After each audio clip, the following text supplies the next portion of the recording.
आज नाश्त्याला खूप हेवी झालं. म्हटलं दुपारच्या जेवणाला हलकं फुलकंच करावं. मग त्यासाठी काय केलं, अख्खे मूग 3-4 तास पाण्यात भिजत घालायला ठेवले.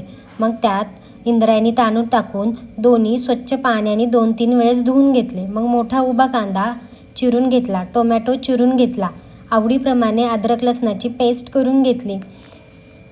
कुकरमध्ये तूप टाकलं. तूप गरम झालं की त्यात मोहरी तडकली की त्यात चिरलेला कांदा, अद्रक लसणाची पेस्ट आणि टोमॅटो, चवीनुसार मीठ आणि आवडीप्रमाणे हळद, धुतलेले तांदूळ, मूग टाकून तुपात मस्त परतून घेतले. मग 3-4 ग्लास पाणी टाकून कुकरचं टोपण लावून कमी गॅसवर कुकरच्या 3-4 शिट्ट्या करून घेतल्या. मग कुकर थंड झालं की तयार झाली ही आपली मूग डाळीची साजूक तुपातली खिचडी.